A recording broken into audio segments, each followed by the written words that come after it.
Hala, pindot ako evacuate.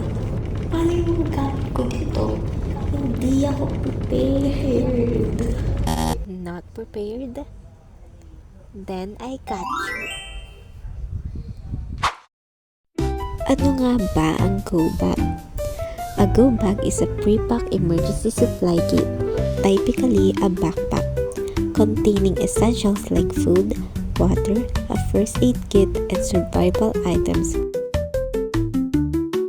Ito ang ating gagamitin sa pag-prepare ng go bag. Isang malaking bag na magkakasya lahat ng inyong mga pangangailangan. Pero ano nga bang naman dito dapat? Una ay ang tubig to keep you hydrated in the evacuation center, especially kapag kulang ang kanilang supplies. Next ay ang non-perishable foods na maglalast ng 3 days. Mga foods gaya ng San Marino, sardinas at crackers na madali lang buksan at kainan since minsan walang lutuan doon. Huwag kakalimutan na ilagay sa isang plastic bag kasama na ang plato at kutsara. Dagdag pa rito ang ating survival kit kasama ang flashlight, lalo na kapag madilim sa pinananatilihan nyo. Maging ang extra batteries kapag ito ay hindi na gumagana. At charger para sa iyong phone. Yang phone na ginagamit ko pang-vlog. Yes. At huwag din ka pala kakalimutan ang pito. Ay, okay. Para makalika ng tunog kapag need mo ng tulong.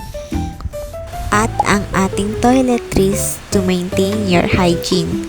Kasama dito ang Bioderm or sabon, pad, toothbrush, at syempre ang toothpaste. Di ka naman makapag-toothbrush kapag toothbrush lang at walang toothpaste eh. Samahan mo na rin nga pala ng shampoo. At ang pinaka-importante ay first aid kit. Dito ko muna ilalagay dahil wala akong literal na lalagyan pa. Ang laman nga pala nito ay mga bandages at dressing. Pero since band-aid lang meron ako, ito muna. Mga gamot, lalo na ang paracetamol. Huwag nga rin pala kakalimutan ang pang-apply or cotton and tissue. Lalo na tayo ay prone sa sugat in times of earthquake. Kailangan din ng face mask kapag magamok sa surroundings at alcohol. Kailangan nga rin pala ng damit at beddings.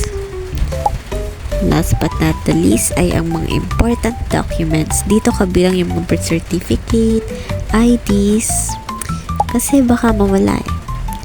And wallet, pera. Sino bang hindi may gusto sa pera?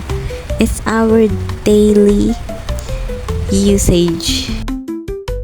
And ayun ang laman ng ating go bag. Earthquake. At least ready na in any case of emergencies.